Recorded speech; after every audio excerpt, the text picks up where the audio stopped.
Welcome to Gaia's Zoom room, Tuesday, March 2nd. I have the pleasure of welcoming Joan Hardy, Sarah Segal, and Alchemy Monday. Thank you so much for being with me. We gather on Tuesday nights to talk about our heart gardens. And our heart gardens was a concept that came through about 5 years ago, almost 5 years ago, in the form of a website that I created that talks about a way for humanity to repattern itself, to allow people to help people to create the invisible structures that communities throughout time have always had. But since we moved ourselves in behind our four walls, all our little families, we have lost those structures, and we're not going to get them back unless we get into community again. And until we start being in community and learning how to respect each other and to communicate with each other, and Sarah, your being here today highlights for me so much. I honor your choice to go into a silence, a chosen time of silence. It makes the words that we share so much sweeter. Being aware of the communication that we share is a learned skill. And we've got a long way to go. And we can only learn it together. And we're learning it on Zoom. When we get out from behind our screens and into a place where we can share air again, we're going to be ready. I believe that we're going to be ready, and we'll be able to help other people learn more respectful ways, and to love each other more, be more appreciative of each other. And so one of the things that I've done in since, day 60 of Humanity Rising, I've been working on the Peace Lab. And today is the second day of the Peace Lab. And it has been an amazing experience. Yesterday, Joan, did you get an opportunity to listen to that recording? I did, yes. I heard yesterday's. I could not get in today for some reason. I wasn't able to. They didn't recognize my email address to sign into that squall or whatever it's called. Scale. And Scale isn't the link you should be going into anyway. Well, that was what was there. I tried the chataction.org, and that's where it brought me to. Yeah, and what we just spent about 3 hours on is fixing all those links. Oh, good. Yeah. So but I did hear yesterday. I'm so glad you did. Because yesterday was an amazing day. Yeah, very good. Yeah, having Indigenous people counsel us on respectful ways of listening, engaging. I was honored. And Leslie was to have her come up with this concept along with Rebecca of her not speaking into that space until she was invited back in. Very deeply moving, I felt. It reminded me of when I visited some people of the land here, and made a mistake. I recall you told me. Yeah.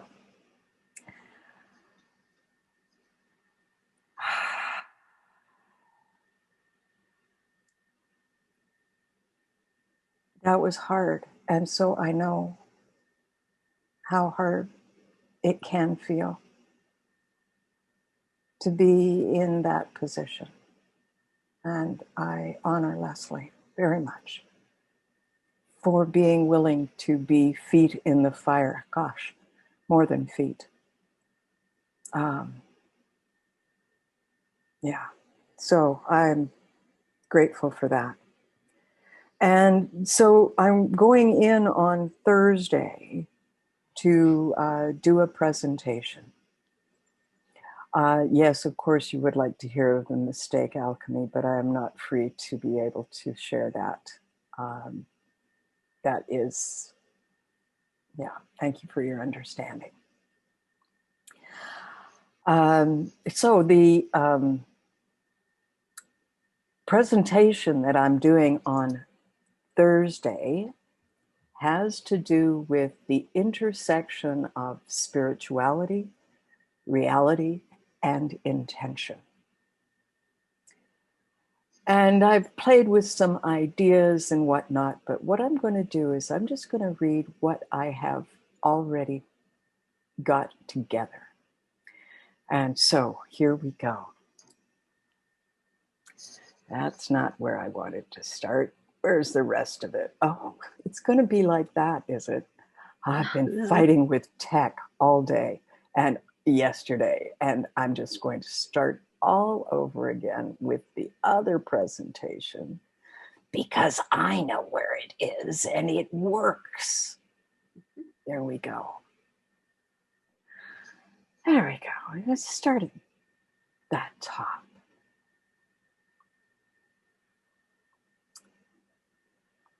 I am Shannon McArthur, daughter of Kathy and Peter, both Canadians, born of settlers come to escape the chaos of Europe.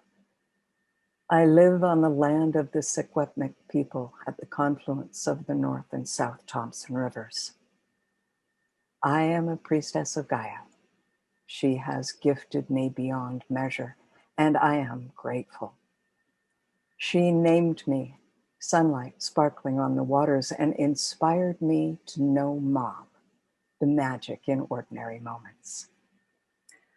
A lot of magic has happened in my life, and I use my gift with words to write the stories so I don't lose them.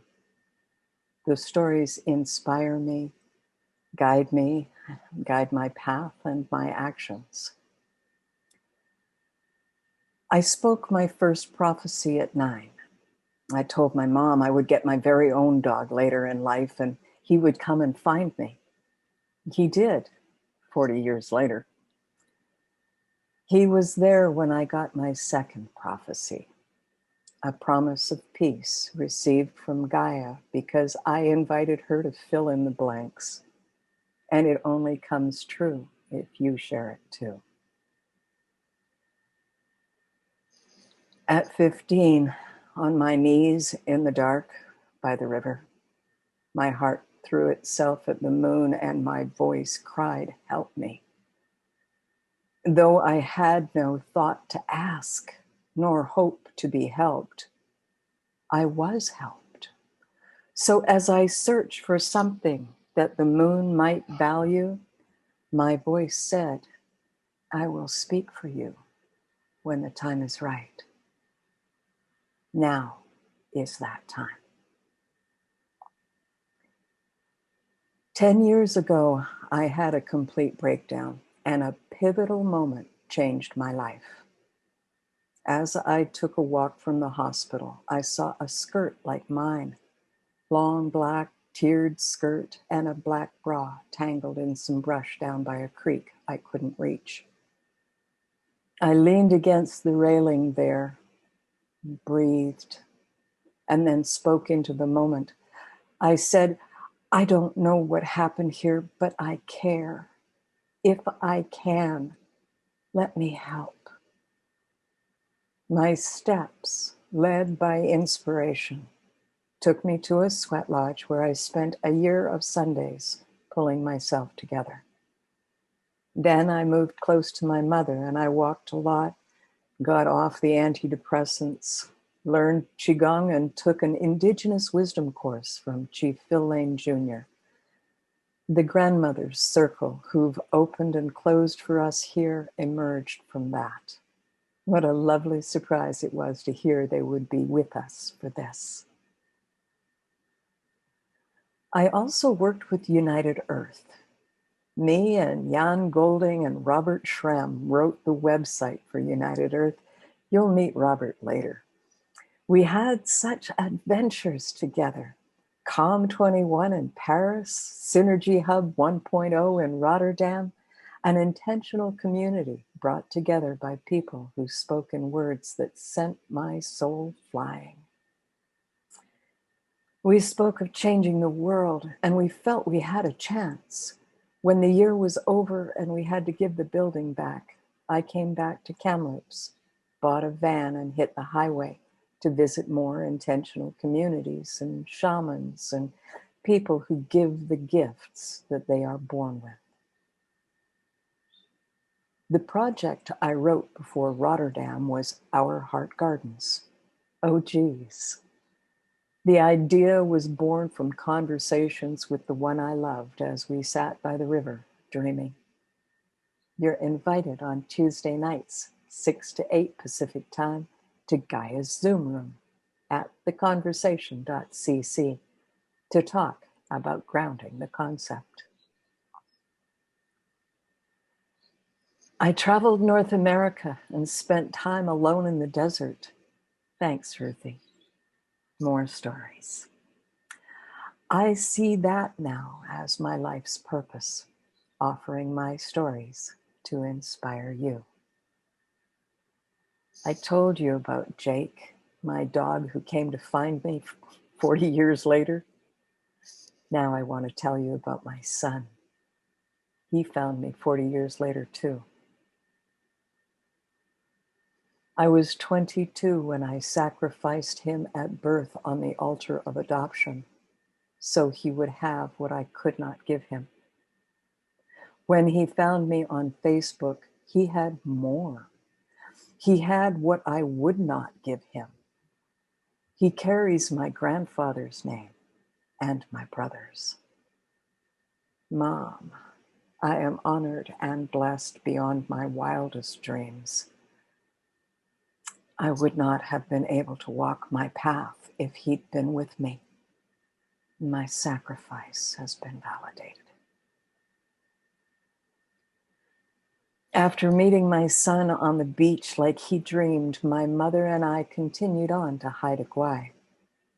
On the way there, I was greeted personally by the watchman, carved into the top of Haida welcome poles. I am not Haida, nor is my mother, but she was born there, and we have both sipped from St. Mary's Spring. While I don't know the story of the watchman, I rest the question in the magic and mystery of ordinary moments, assured that I will return, true to prophecy and in hopes to learn more. Thank you for listening. I am honored. Bless you and all you do. Wonderful. Wonderful.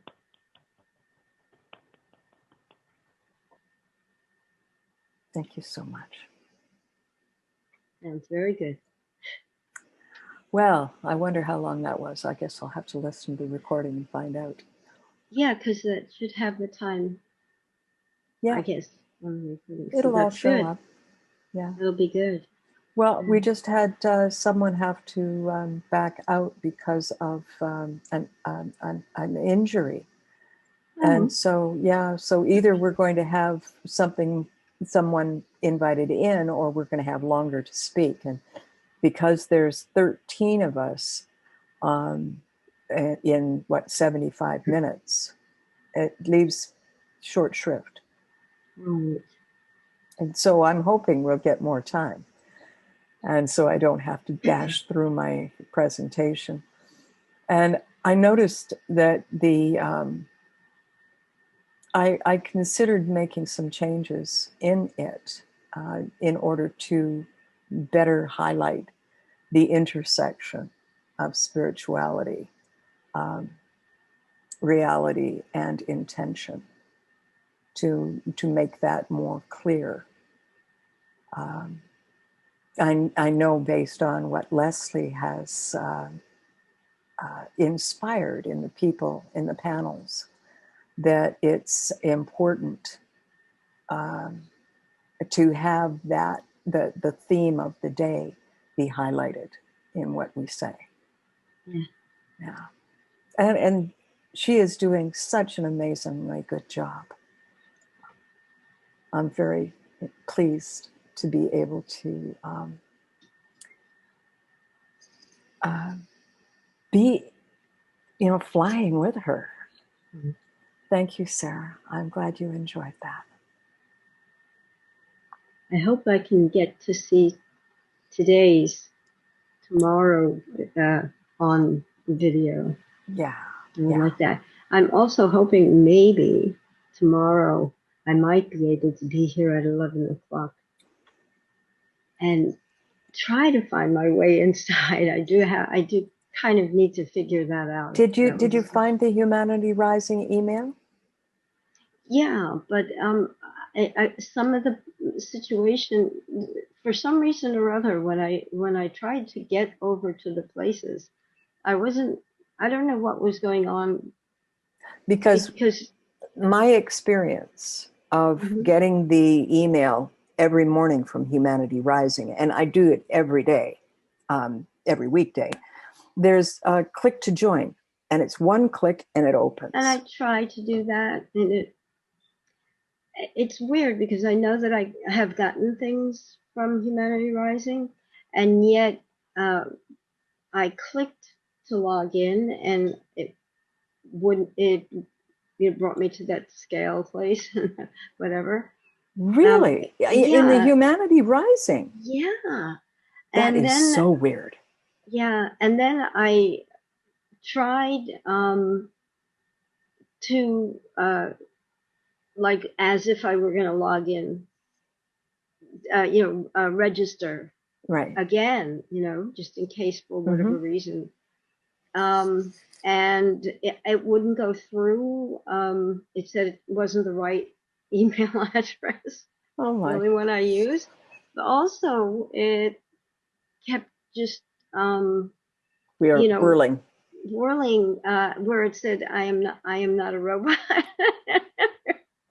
And I thought, oh no, they know now. I am a robot.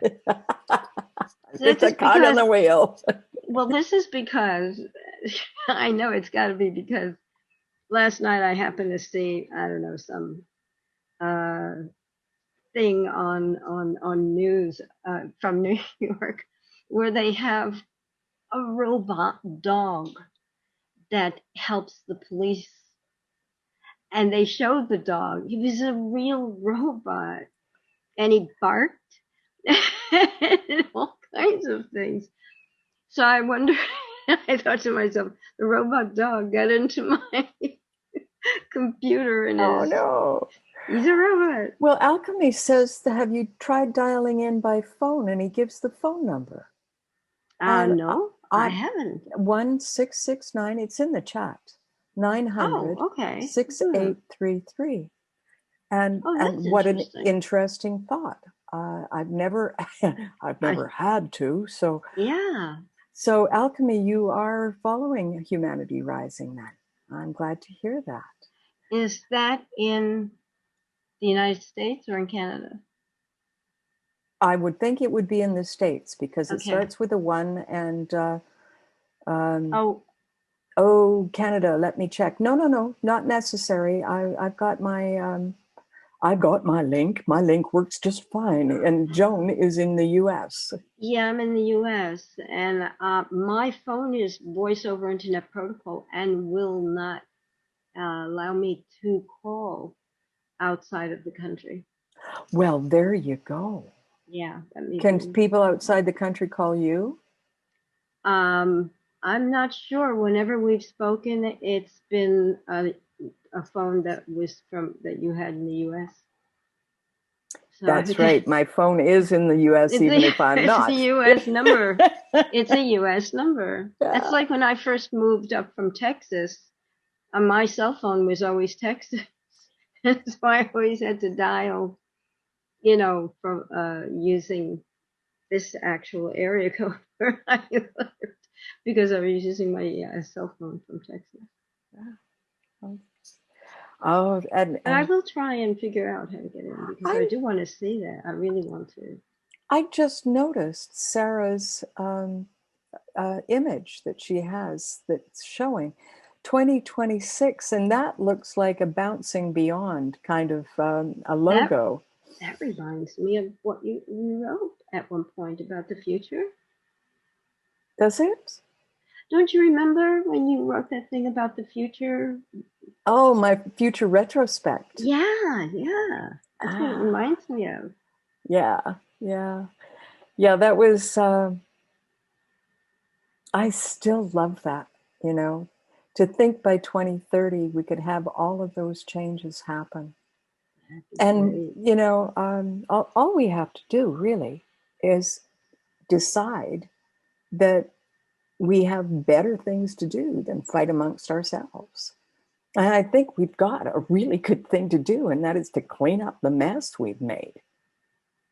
Absolutely. And to heal. Yeah, and to heal, yeah, and start growing our food in our communities. Yeah. Yeah, And our heart gardens is the place to do it. I think so. I think so. I think And every really, place would benefit from that. absolutely, Joan. And the thing is that it's not just the the communities that don't have them. It's also the community gardens that are there, and gathering the intentional communities who are Mm-hmm. growing food, and gathering them under one name, so that we can, oh geez, imagine together how wonderful it can be. The thing is if we are one, what are we one? What is it that we are?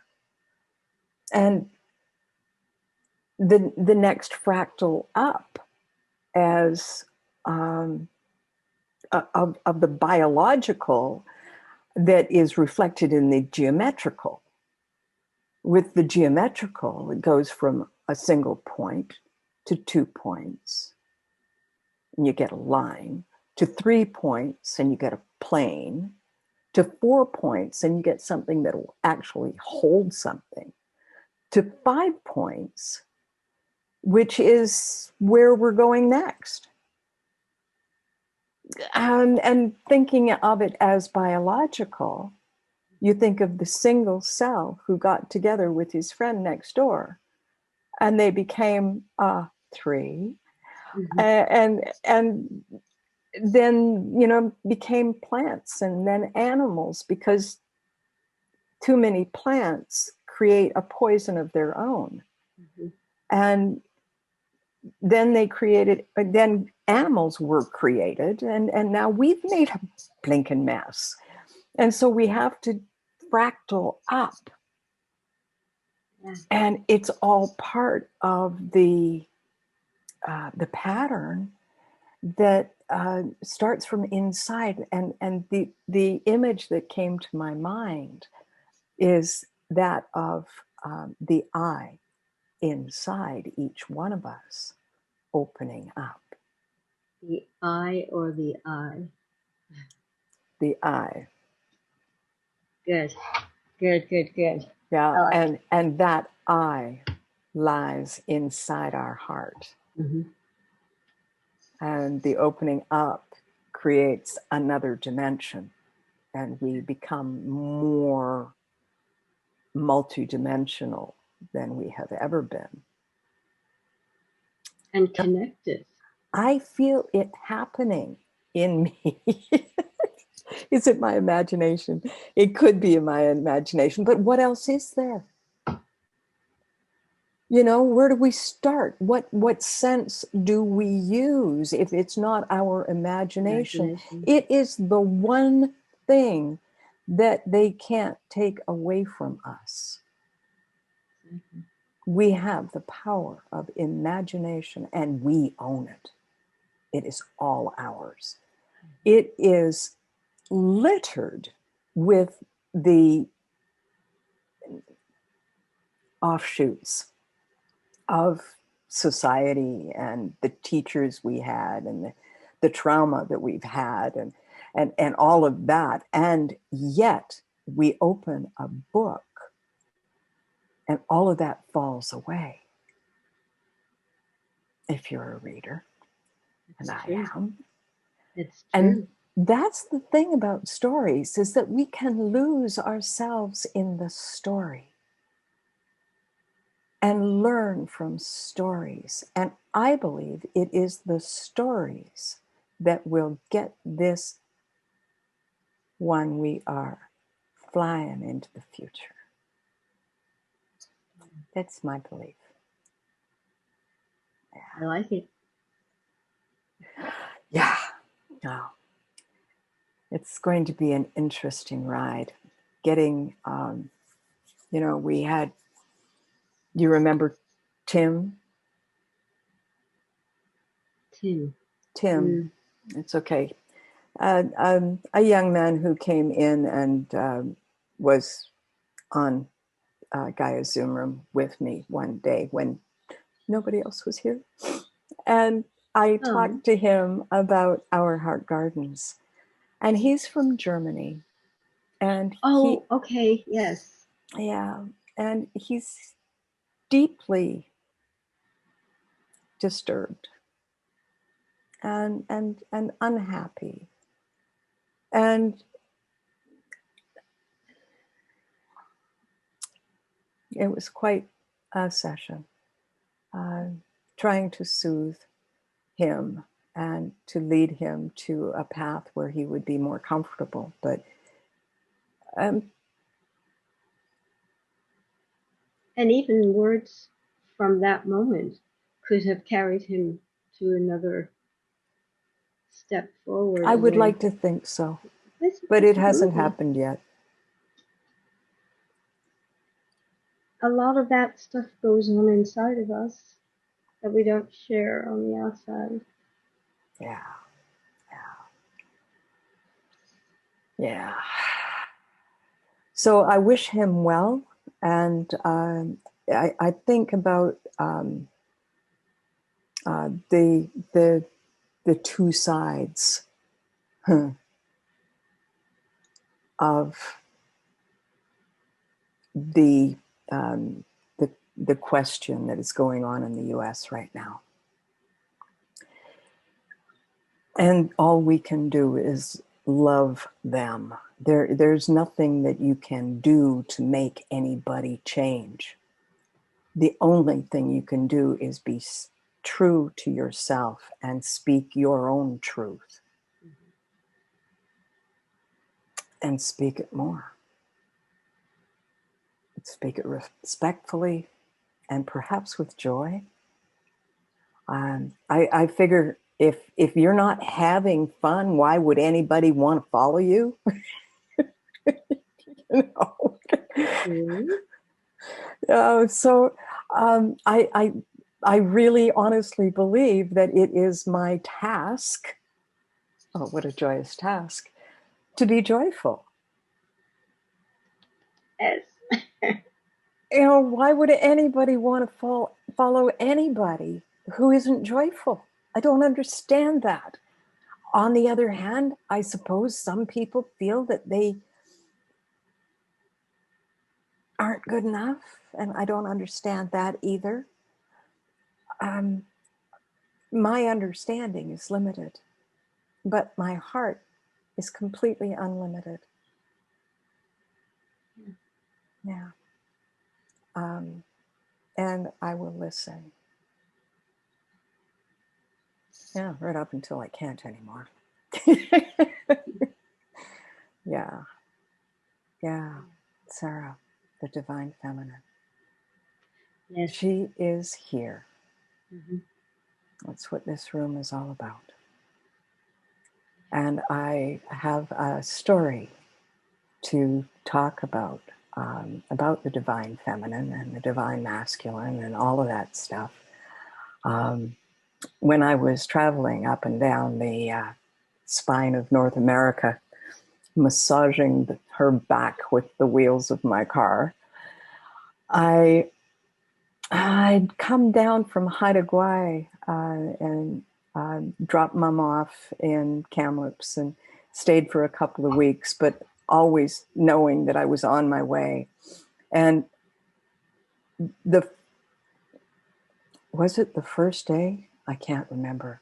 I don't know. Idaho. No, it was Utah. So I think I made it as far as Utah that first day.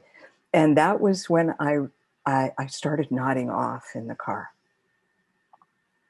And I've nodded off before, and that has scared the shit out of me. And so I open the window, start music, do all these things. And I had just passed a town, and I thought to myself, as I'm driving down this highway that doesn't have any turnoffs, you're stuck, Shannon. And I came around. My eyes closed again, and I came awake, and I said, "Jesus, Mary, and Joseph, help me!" And I have never called upon all three of them. I have never called upon Mary in such a tone. I have called upon Jesus in such a tone, but it's not a usual thing for me.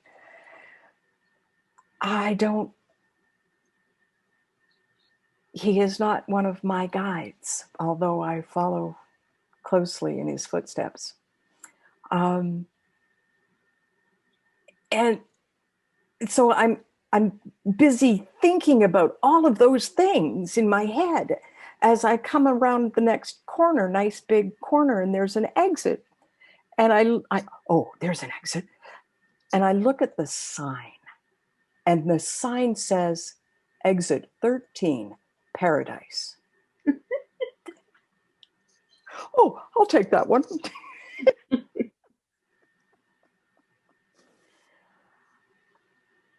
I have thought about this story so deeply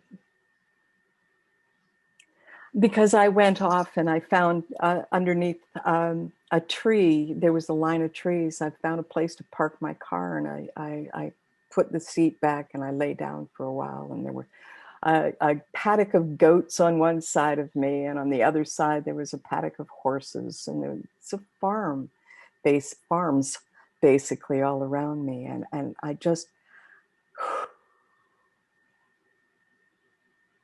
and then I thought about this. Jesus, Mary, and Joseph. Why did I call upon Joseph? Joseph is not someone anybody calls on, so far as I know. Alchemy. I suspect that was important. You have input on that.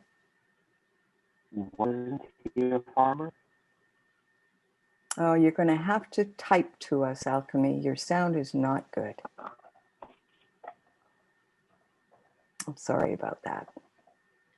Me too. Well, thank you. Did you say something about a farmer? Well, Yeah. was Joseph a farmer? No, he was a carpenter. He was a carpenter as Jesus was a carpenter? Yeah, Well, he learned from his father.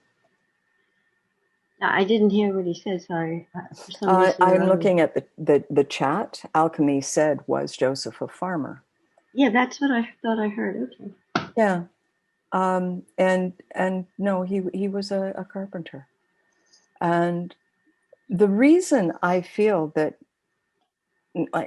I do pay attention to the words that spring unbidden to my lips. And for me, it was clear evidence that someone has been forgotten. The divine masculine has been forgotten. We've been so busy doing the masculine thing that we forgot that the masculine is also divine. And the power of the masculine can inform us and help us get shit done. And I think that was what was happening, was he was helping me get done what needed to be done. And I am deeply honored with that story that I might bring it forward. So the gentleman in our midst can hear my love for them, my honoring.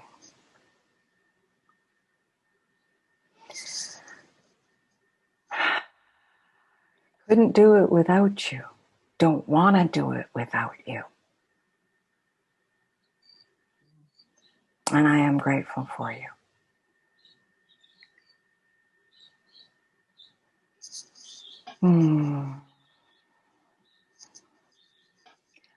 Maktab. I'm not familiar with it. I like to think it means thank you, or I hear you.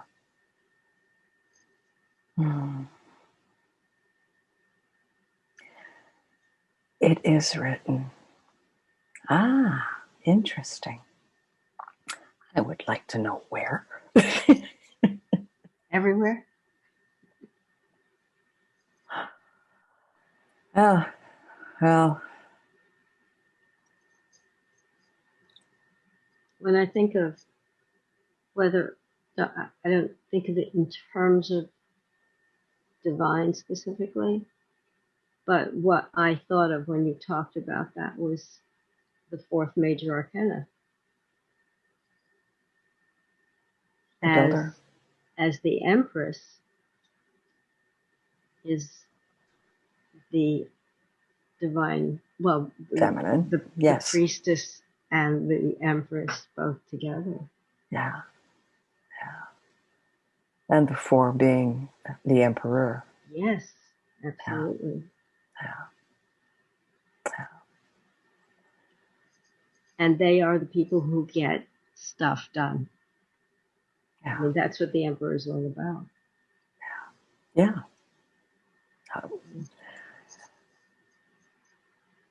And it is getting in touch with all parts of ourselves that help us to walk forward in our own shoes, our own skin.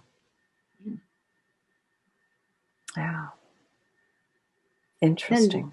And we all have that masculine and feminine aspect inside of each of us anyway. Yeah. And that's why I did the marriage of spirit, so that they could be blended. Joan, that is probably one of the most beautiful stories I've heard. Would you share it with us, please? I would have to find it. No, only from you. Oh, you mean what? Okay. Just talk about it.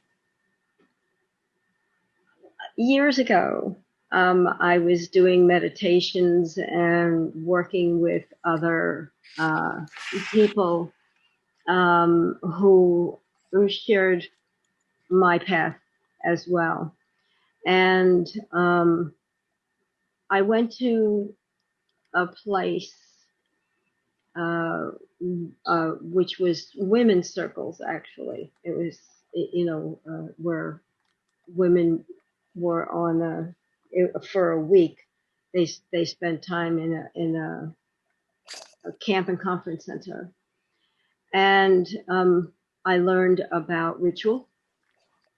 And one of the things when I came home from that first time was that I wrote a ritual because I have always been dealing with the masculine and the feminine inside of myself, very, very aware of both aspects within me. So I wanted to marry them and you know, so that they could work together instead of opposite each other. So I wrote I wrote a ritual, and I did it. I actually invited some friends over, and I did the ritual. And so then afterwards, I had put I was online. One of the first times that I went online back in 1992, I put my marriage of spirit in a spiritual chat room, and a young man answered it, and of course, then we got married several years later, because the marriage of spirit is really the both of us together. Yeah. Yeah. I'm so grateful for Alex. I am too, extremely. Yeah. But that is what the marriage of spirit for me is literally bringing both aspects of myself. You know, we are so many things. Yeah. In life. I think I might have mentioned this. I made a chart once with goddess in the middle, and then every circle around that, as if goddess was sun, you know, the sun, sol, and then and each part of me was put in a circle like a planet. Yeah. And so the student and the lover and the all the different parts of me. So there's so many things that we are, and some come out and some don't. No. You know. Yeah. And there's a sprite inside of me. You know, Femnora, her name is. Yeah. Yeah. And so, yeah, to me, the marriage of spirit was something that helped to make me more whole. Yeah. Yeah. And I work with it every day. It's something inside of me. Sometimes that masculine aspect comes out when the feminine me doesn't want to deal with something, and it needs to get done. Hello, thank you very much, Emperor. It's a part of me. Yeah. You know. Yeah.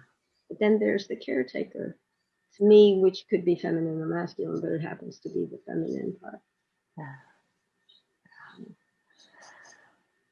I am enjoying being in this now place, knowing that the next now moment can be different. It reminds me of when I was at the beach last year, round about this time, very much around about this time. And I said exactly the same thing, appreciating this now moment, because I don't know what will happen next. And that was right when the pandemic, when the lockdown happened. Ah, yes. And so it has never hit, and none of the negative has hit me. And I'm deeply grateful for that. There has been some discomfort, but I have been, for the most part, deeply blessed. The ability to say no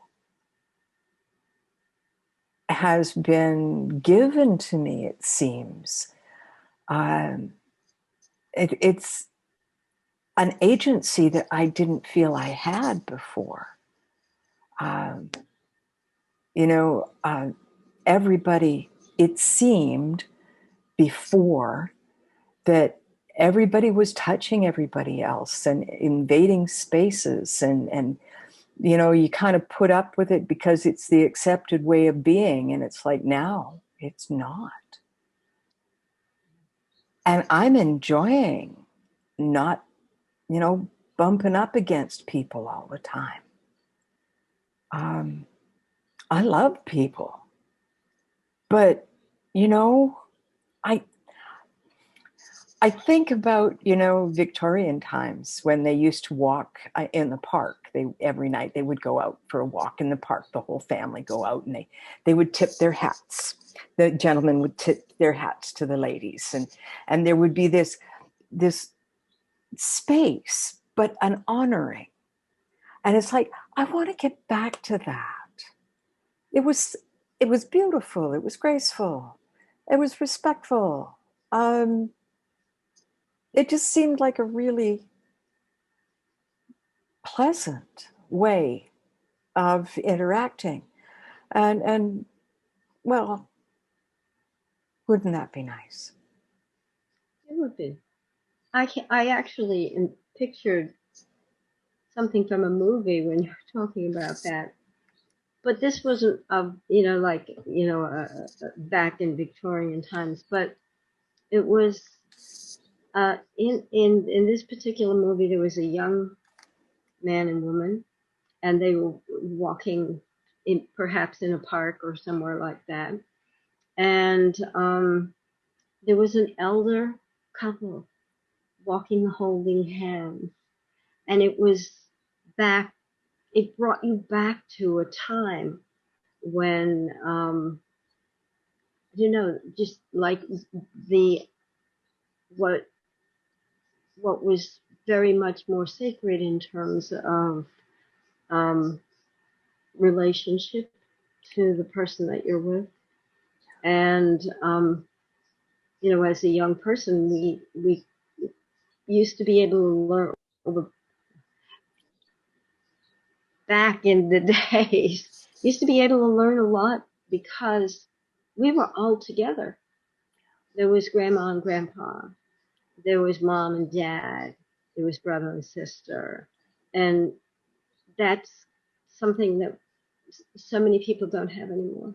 No, no, You know, that the family isn't as cohesive. no. And it, you know, there's an old adage that, you know, it takes a village to raise a child. That concept is so far beyond where we are. I want it so bad.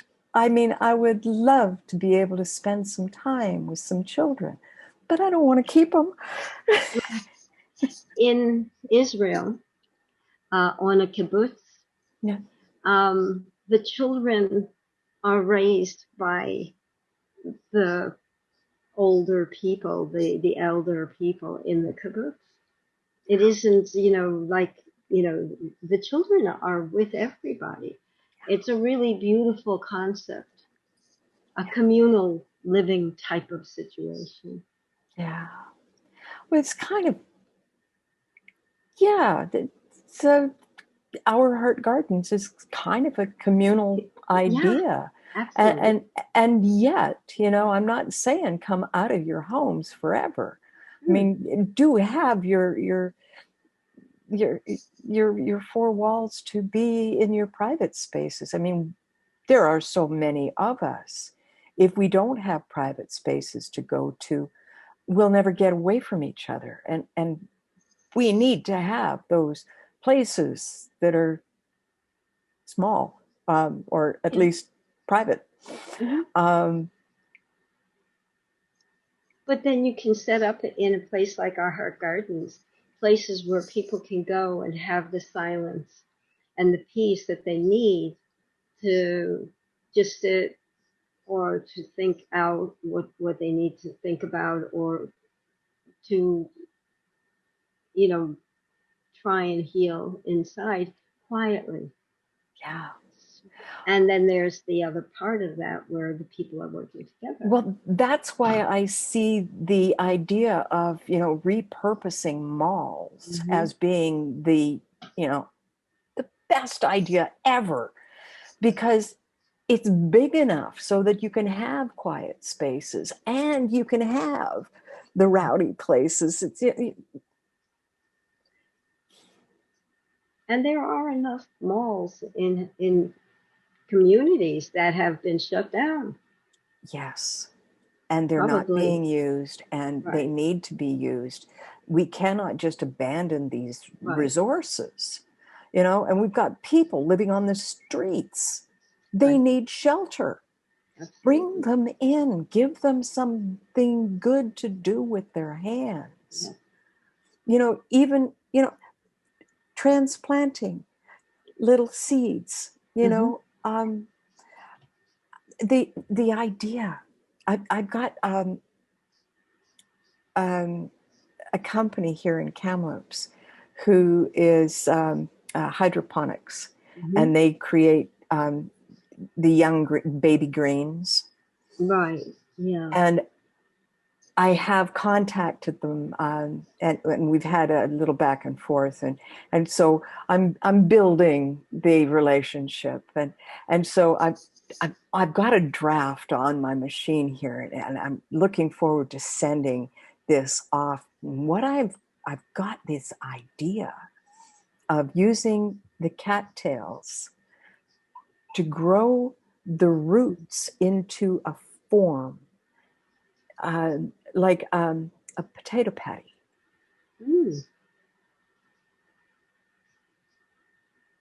And if you grow them in that shape, you don't have to do anything more than just stick them into a baggie or something, and off they go. Yeah. And you par cook them, and then you fry them up, or whatever you do with them. I mean, the thing that gave me the idea was that bin of cattails that I left as I went tearing off in the other direction, and Rob said, "Well, what do I do with them?" And I said, "Put water on them." I came back 3 months later, and the bin is solid. I could barely get the roots out of it. If I had waited any longer, it would have broken. It would have burst its seams. Yeah. So I look at the cattails as an amazing opportunity to feed us. But it takes people power. Working together. Yeah, the power of people working together. Oh, Christopher, I'm so glad you could join us. We've been talking, and glad to have you here. We're just talking about cattails, I guess you noticed. And I've got a company here in Kamloops who might be the perfect ones to figure out the product, or one of the products that is made possible through hydroponics. So we'll see how that works. Of course, that's not the only way that the cattails could be used. They're a biennial plant, so some of them you would want to keep over for the second year. And it is from the second year, the flower that springs up, 6 to 8 feet tall, and that wonderful fuzzy cattail. That is actually food. And like baby corn is, alchemy, the baby corns that you get in Chinese food, same kind of thing. I haven't had the pleasure yet to try that out, but I am looking forward to trying it out.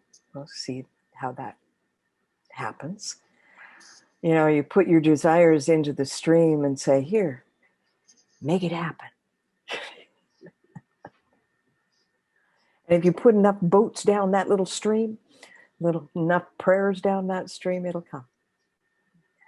Peace, peace, lots of peace. Yeah. But, it's our homeless that I'm worried about, and the refugees and, the ones who don't have enough food to feed their kids. We have to find a way to help. And I like to think that our Heart Gardens model would spread the risk, meet the need, give some security, food security, as well as physical security. Set the example, fan the flame. Absolutely. Yeah. Stan Pokras, who started the chat people, and thence the chat action people, who put on this Peace Lab. He has a platform that he calls othernetworks.org. And he is the one who says that he believes that the new epic, the new age that we're moving into is the age of helpfulness. I love that idea. The thing is about helping people, you have to figure out what would actually help them, as opposed to, sending our, overabundance of clothes that we don't have more use for to Africa. Then they're dealing with our discarded, with our garbage. We have to find better ways to use our resources. And in our Heart Gardens, we can have clothes upscalers. And, they back in Victorian times, they had pickers who picked the seams out of clothes so that the material could be reused. And it's recycling. Recycling. Yeah. And we're not doing that. Instead, we send it off to Africa or Bangladesh or whatever. And it's like, these are the resources that we could be using, and instead we allow companies to keep manufacturing things that people aren't buying. And at this point right now, they can't even go into malls anyway. Yeah. So right now they're warehousing product that isn't ever going to be sold. Right. And the whole marketing idea has to be rethought. Creating a product that just takes up space in a warehouse is not right action. Until somebody says, I want one of those, I'm willing to buy it, please make it for me, it should not be made.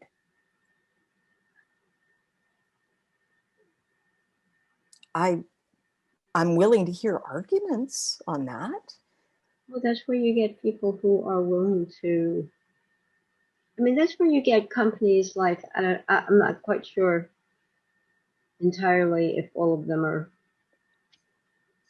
giving away, but like the Goodwill, people give clothing there because they, one, either aren't using it anymore, and there's no reason for it to be sitting around their house when other people could use it. But that doesn't just include clothing, it includes housewares, furniture, housewares, anything that other people are on, could be able to get. Yeah. Not maybe it isn't completely free, but it's certainly less expensive than. All of my clothes are secondhand. Yeah. Not all. I have to, yeah. But because the majority of my clothes are secondhand, I feel righteous about purchasing exactly what I want, Mm-hmm. and I thrill in having it, and I take good care of it, and I take good care of the pieces that I've picked up in the secondhand stores. It's fun going to a secondhand store Oh yeah. and seeing all the wonderful pieces that have that people have outgrown or replaced for some reason, and I I love that Joanne, my new roomie, she recycles clothing down for babies. Oh, that's so cute. Oh, Yeah. and her workmanship is so beautiful. And I think of the tailor who I paid to make my skirt. And the reason he's a tailor, I think, is because he inherited the machines or the company and doesn't know a thing about garment making. And it's like, I really want to say, here, go over there. Joanne, come in here, work. I want you to work on these machines. You deserve these machines. I love what she creates. And she's a teacher. And boy, she would be great in our heart gardens. I know. Mm-hmm. It's like I'm waiting. Why am I waiting? I'm not waiting. I'm watching. I'm watching the weaving. I am staying alert, waiting, trying to get the right wording. And Kurt Kruger of Chat Action would be, coaching me all the way through this. He's very aware of the power of intention and words. And so what I am doing is I am watching the weaving to see where where Joanne will end up putting her hands in the dirt again, to glorify the living world around her. Right now, she's spending time on Zoom, a lot of Zoom, and truly, that's not a bad thing. She she has the time to spend in her teaching, and so it's you got to look the good parts of things. It's like not looking at this virus as a horrible thing, which it is for some people, but to also see it from a more removed point of view, to see what it is actually doing in the structure of our society and our world. And we've got to understand, I believe, that this was the only way she could get our attention. That's We a were good way to put it. so deep into falling forward, we were going to end up on our faces, broken. And we have a hope now to pick ourselves up. And it's more than a hope. We And it's are also doing given it. us the opportunity, because people aren't all out there, but more inside. It gives us the opportunity to sit in conference with people we would not have time if we were constantly outside, either working or just not wanting to be inside. But it gives us the opportunity to use this time to find the places that we wouldn't have found otherwise, to go to places like Ubiquity University or Humanity Rising, and and to allow us to become involved in a way that we have not previously done, because we've not been given the opportunity, because we've not been given the slow down, the stop. And a lot of people were upset about that, but on the other hand, look at what's been coming out of it right here in the conversation. Yeah, really. The opportunities that we're getting because of it. It's like, I think about the things that my mom used to say to me in order to encourage me to be more like she thought I should be. Mm-hmm. She doesn't do that anymore. And not because I am the age I am, because she was still doing it, you know.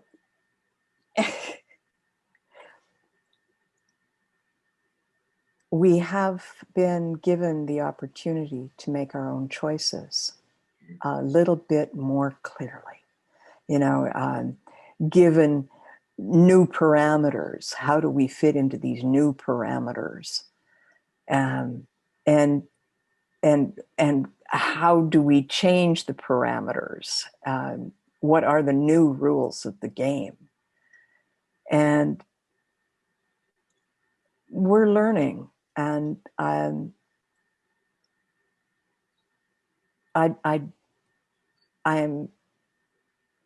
believe that we are getting healthier as well, some of us. And there are others who are not paying attention so much. And it may have to get worse before it gets any better. And I wish I could help. And I am doing what I can. And maybe I am helping. I don't know. I like to think so. I think we all are, to a certain extent. We're having to do things differently. Absolutely. Well, there's a story that I heard on Humanity Rising, where a group of meditators were had the occasion, I can't remember what the occasion was, but they were meditating underneath a place where there was stuff going on in the room above that was not expected to go well. And it really went well. And one of the people came to the person who had been speaking of this story and told her that there's something going on. There's something coming up from down there. I don't know what. Nobody knew that they were down there. And yet the feeling came, and it was just the meditation on peace. It is really powerful. And there's the compassion field that is doing it. It feels like you're not doing anything. And how wonderful is that? You get to not do anything and you just feel peaceful for a while. And it is powerful.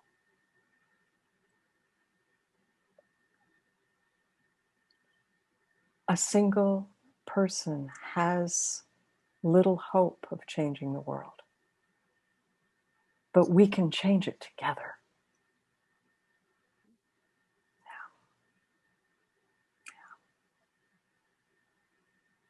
That's what we're here for. That's the fun part. Joan, somebody said to me the other day that is getting a little tired. The fun part never gets tired. Thank you. What is it that we want to do? I mean, just as, the children, the inner child. What does the inner child want? Fun. Fun. Yeah. And it doesn't necessarily have to be playing with dolls or, anything that you enjoy doing that brings you a sense of thrill and ecstasy or just peace and just, like listening to music. For me, I could do it all day long. To me, there's nothing better in the world, no better medicine in the world than music. It's just how I feel. I know that about you, Joan, and I am grateful for that part of you, because truly it's not something that I have had the pleasure of getting used to. I have always, felt something biting at my butt, going, do some, do. It's like, ah. But while you're doing, you could be listening to music and enjoying it. Yeah. That's what I do. I used to do it with records Sure, because it was a tech I could understand. Yeah. And now I have, 3 different devices, and they all, well, 2 of them are full and the other one I can't figure out. And I still have record players and I still have vinyl. You still have vinyl? No, absolutely. Oh, wow. My father's collection of classical music is hundreds of records. My collection of rock and roll from the 60s is hundreds. It's still vinyl. It still works. And I was able to literally get a piece of technology that allowed me to play a vinyl record, to put in a cassette tape, and a CD. I mean, it's on all whatever you want, and you can have it plugged into your ears while you're walking around, or while you're sitting down. Yeah, and I understand that, and also what I can reflect on now that you speak of that is that I was sitting in the Zoom room with Julie and someone else, and and Julie and I worked together on Zoom. Yeah. And we're working on the website for Chat Action. So, and the care and attention that is needed to do it right, and editing. The care and attention is one thing, and then the editing of the words is another thing.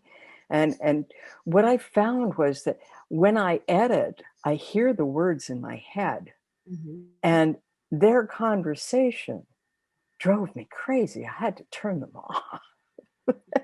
And I do so much editing in my head and talking in my head that when there's music, it interrupts my thoughts. And that can happen too. Maybe that is part of the magic. Now, what's really true is that I haven't been sleeping as well as I would like to. And maybe a little music would help me meet that challenge. What a concept. The kind of music that's soft. Yeah. Or even just, I've also used CDs that have rain on. There are certain sounds that are very, very they just soothing. Calm you down, soothing. They just calm you down, and then all of a sudden you're asleep. I mean, like on a summer's night when there's a rain outside, you have the windows open because you can hear it, and that's what puts you to sleep. Yeah. And the sounds of nature, I can imagine that would be better. I used to use guided meditations. Mm-hmm.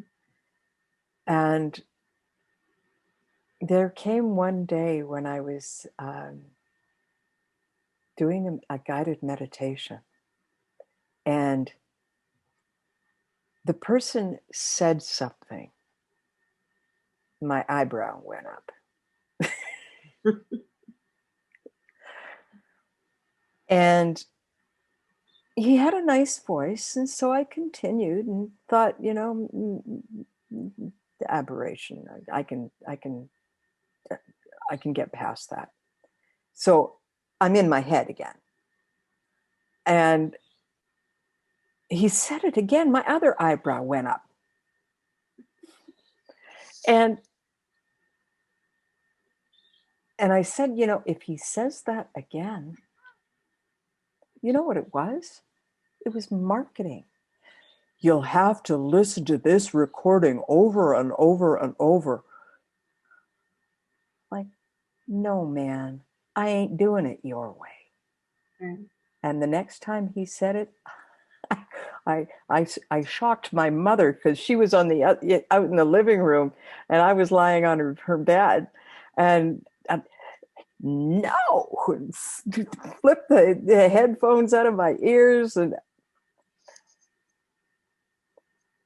you have agency when you are listening to these guided meditations. You have the ability to say no. Mm-hmm.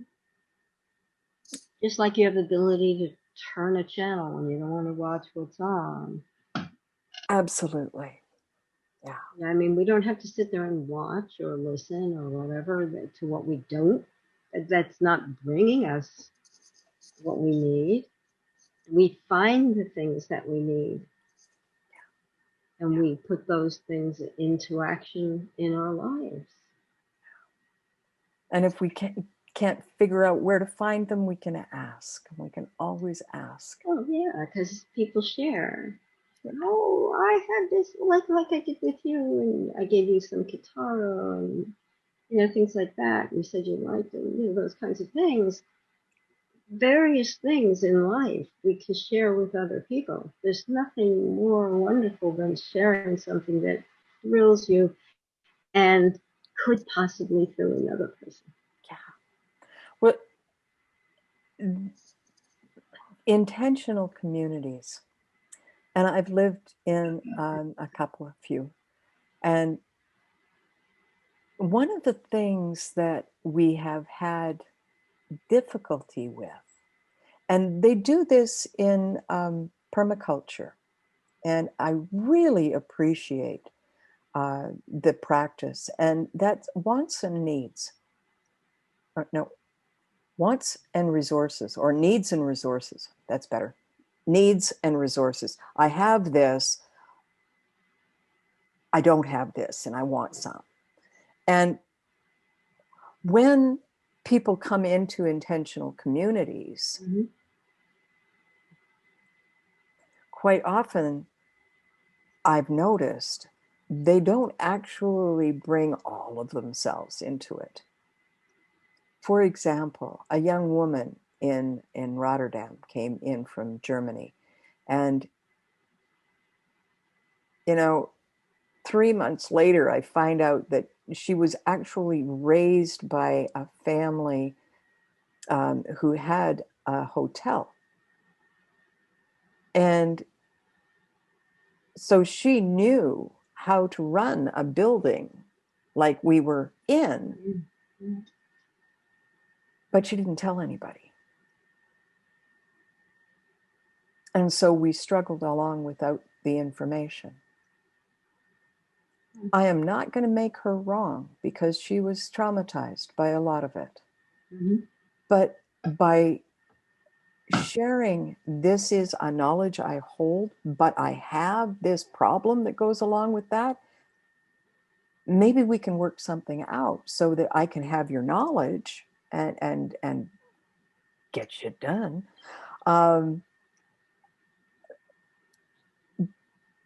But you're not holding it all inside of yourself and hurting.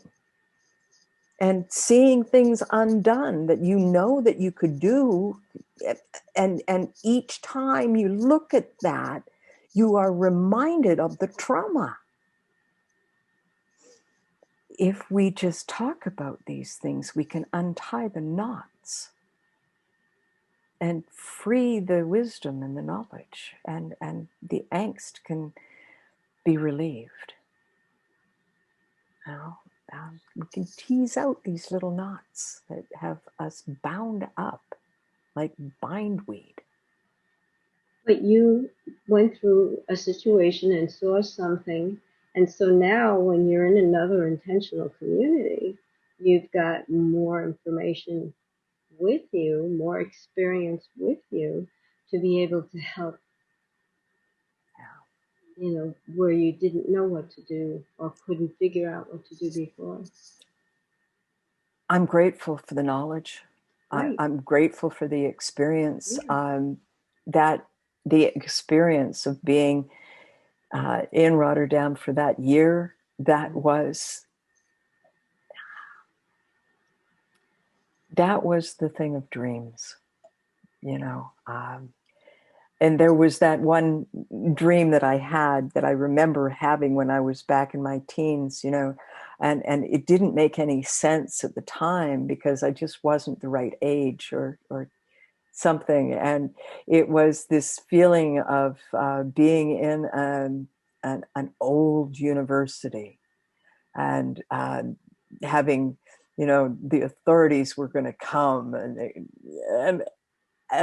we were, you know, occupying and you know, the rebels, and it turned out that's exactly what happened in a certain situation when we were in Rotterdam, and it was really, you know, echoes and feeling the times very close to each other, you know, a sense that I don't have any way of making sense of at this time. And I looked forward to being able to make sense of it. Yeah. Well, and I think that will happen. I mean, we learn every day. Yeah. We see new things that we never saw before. Not like nobody's ever seen it, but personally, we come up against something that I've never seen that, or I've never heard that, or I've never done that before. But now it's in your consciousness, somewhere filed perhaps, but it's there. So the next time you get into a situation that reminds you of that moment, then you can just pull it out and you can try and fit it into the. Yeah. What did I learn back then? Right. That would serve me now. Right. Yeah. Wow, we sure covered a lot of territory tonight, haven't we, Joan? Yeah. Yeah. Good. And yeah, Alchemy agrees. I see your little check mark. Actually, that's a new little icon. I haven't seen that little icon before. Is that part of reactions? I gotta have a look. Which one? Oh, the check mark, yes. And there's a no. If you go in under the reactions, can you see them? Reactions. Oh, I see the reactions. I like this one. Oh, the emojis. Yeah, I like that one. Do you Which see one? mine?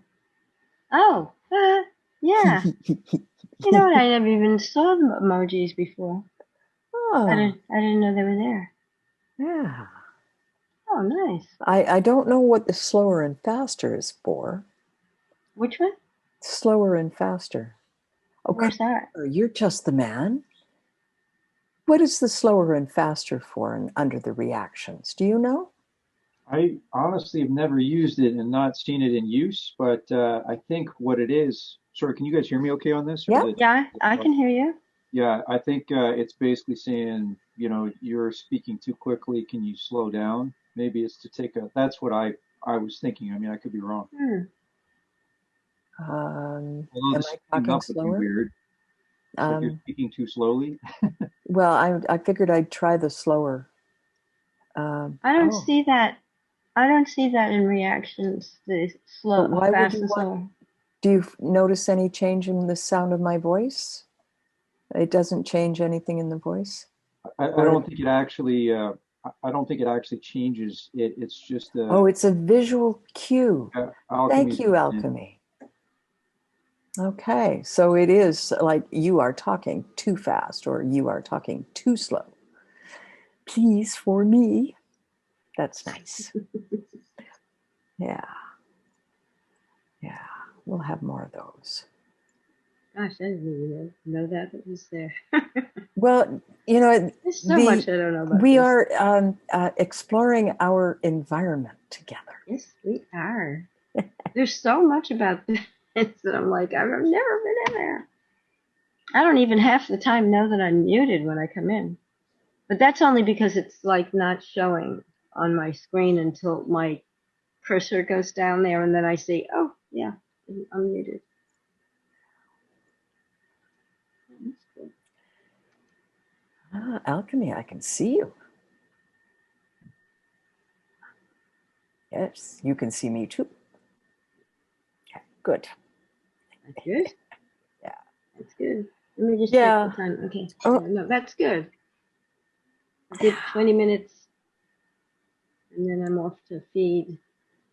Yes, I see Christopher is already feeding. Well, Mr. Quantum can't eat after midnight tonight. Ah, Mr. Quantum, yes. Yeah, he's going in for surgery tomorrow. Yes. At 9:30 in the morning. At 9:30 in the morning. Well, be grateful for that. I am so grateful for that because if it were in the afternoon, I wouldn't be able to drive home because I can't see in the dark. Yeah. So, yeah. So it's all good, and I'm terribly grateful that you guys have each other. Yeah. Yeah. Yeah. That's good. Ah. So tomorrow is March 3rd. Yeah, and the third day. Rodney Wittenberg is going to be on Humanity Rising. And Rodney has done some amazing work. Have you ever seen his website? So let me see if I can find him. I'll just share something with you guys if I can find it. We'll see how it goes. Not that one. Which one? That's a good one. Rodney Witten. Why aren't you going? Rodney. Well, that's because I can't spell or type or something. Rodney Witten. There he is. Wittenberg. Melody Vision. There he is too. Let's use that one. Because Melody Vision is his. And so I'm going to make this bigger and bring you guys in so you can see it if I can find you. Oh, there you are. Share. Okay, I'm going to share screen and do both of these because that helps. Yeah. And so make this big. Oh, music. I knew you'd love that. Yeah. And so this is Rodney here. He's got it's the biggest smile. Yeah. And so he's going to be on tomorrow, and he's got more on his website. I'm going to see if I can find more. So he's going to be in day 3. Video gallery. Yes, day 3. And so I'm not familiar with any of these. I know what I really liked, but I don't see what I really liked. So shall we try one out? Sure. That one or that one? Let's start with the top one. Okay.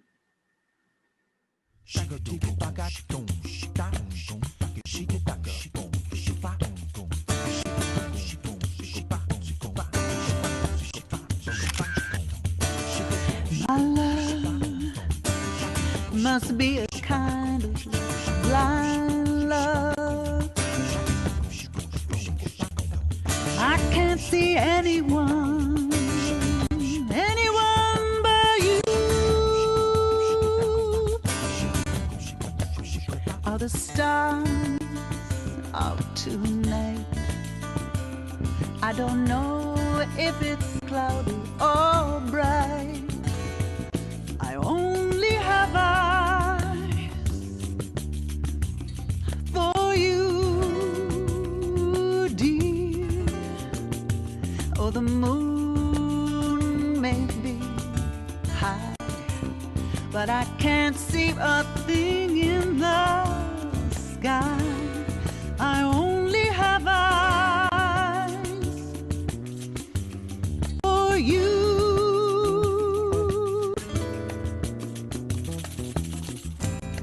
I don't know if we're in a garden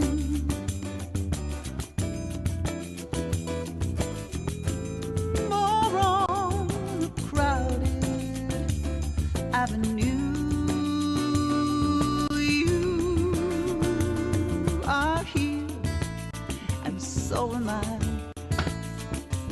Maybe millions of people go by, but they all disappear from view. And I only have eyes for you.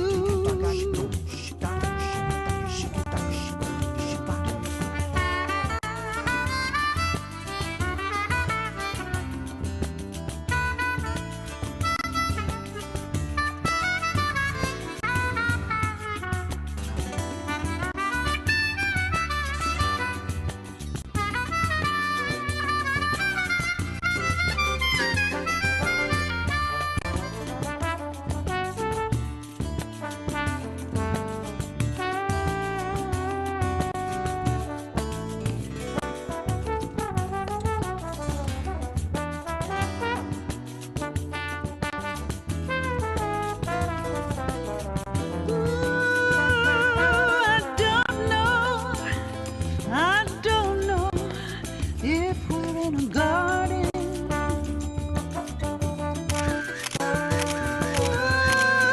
or on a crowded avenue. You are here, so am I. Maybe millions of people go by, but they all disappear from view. And I only have eyes.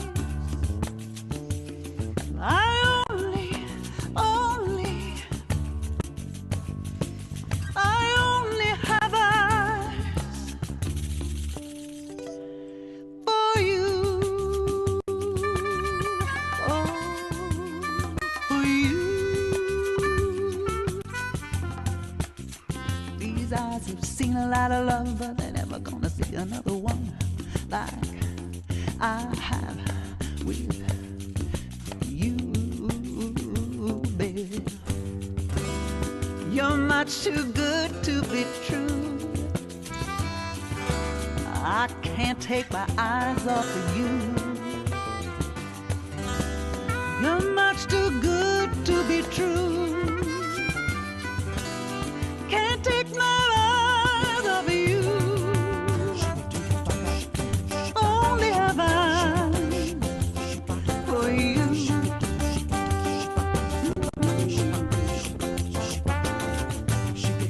Only have eyes for you.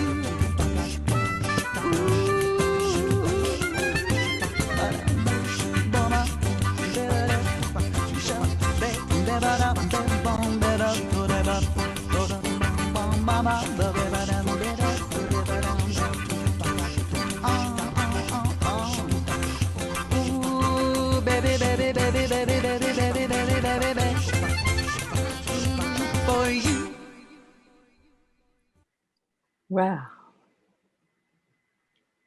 I think it's interesting to hear songs that I knew from a long time ago done in a different way.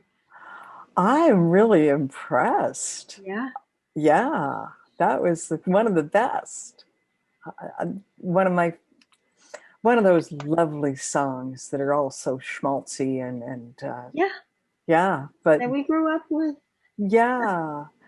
Hanana, you're here. Oh, Your hair's Amanda. messy. Were you having a good time? Oh. Did she go away? Oh no. Don't worry, Oh. I think that's her internet. That's Mexican internet there. I don't think that was anything personal. Oh, I hope not. I hope not. She Thanks, said Christopher. she said she wanted to talk to you. She was just in the other room, and she said that I don't know if she wanted to talk to you personally or if she wanted to talk. She came here to talk to you, so I'm assuming she wanted to be part of the meeting. But Oh, I'll message her and see if we can't fix her internet. yeah. Thanks, Christopher. Yeah. That was fun. Thank you It for was, sharing that. That was, yeah. I'm glad you got a chance to. So that was Rodney playing. Oh, on the guitar. Yeah. Oh, yeah. When he's playing, he's a different man. Sure. Yeah. And you know, when he was talking about all the things that he's done, and you know, oh, it got my creative juices running. You know. Yeah. So yeah, I'm concerned about Jimena now. Oh, but she'll probably be back. Yeah, I know. If she's having some internet problems, which happens too often. And truly, it is where one should go first these days. You know, for connection problems. Yeah. It's it's the internet problem. Yeah. It is. But thank you for sharing that. That was fun. I'm glad it turned out to be a good choice. Yeah. Yeah. Well, he also does videos with just music. That instrumental, you mean? Instrumental. Oh, I like instrumental. But with amazing photography. Just amazing photography. Short movies, basically. And that was actually what I wanted to show you. But this was better for this moment because the one that he showed us is called Ice. I think we're starting to have a little bit of, I don't know if it's my side or yours, but there's a little lagging.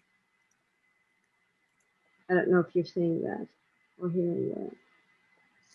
There's a little lagging in what?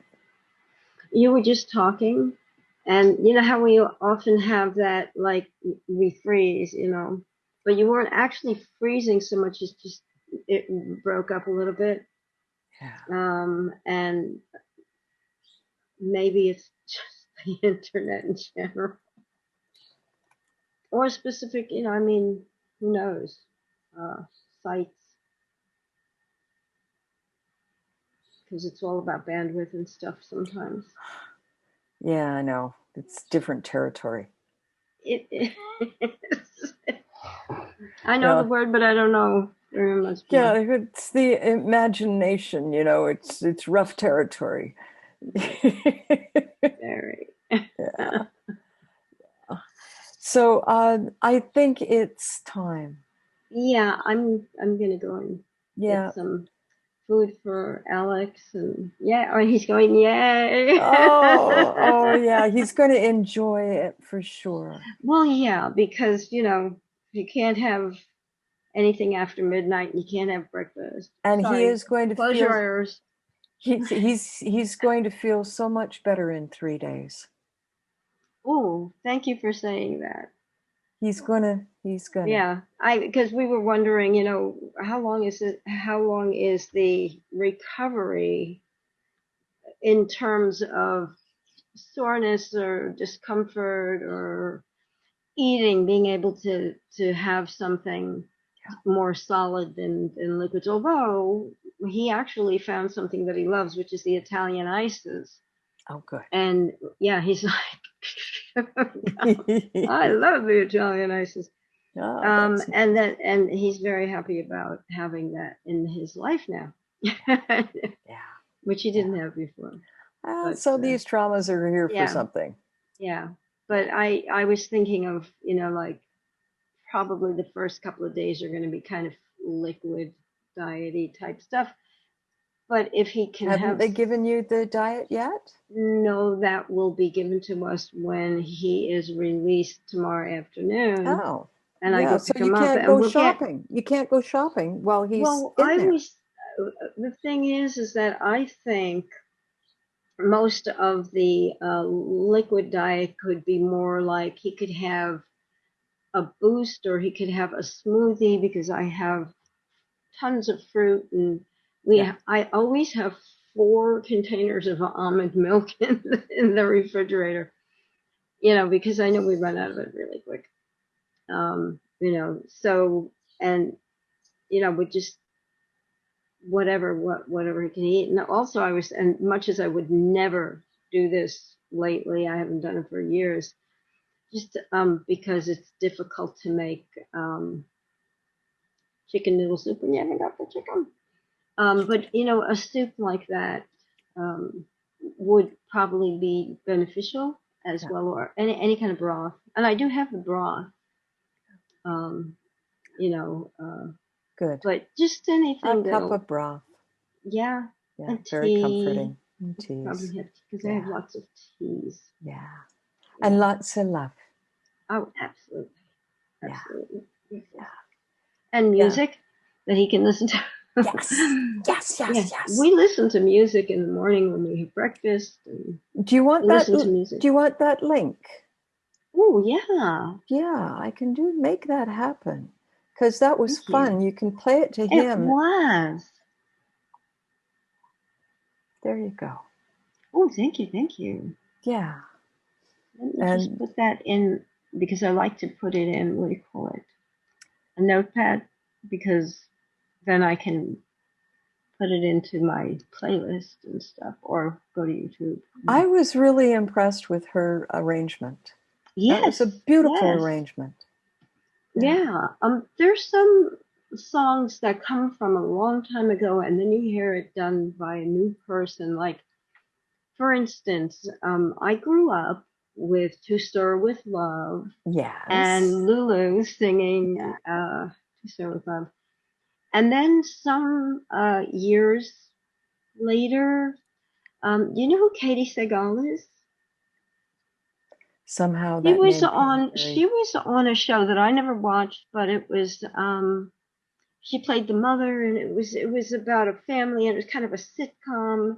Mm-hmm. And Alex, do you know the name of the sitcom with Katie Segal? And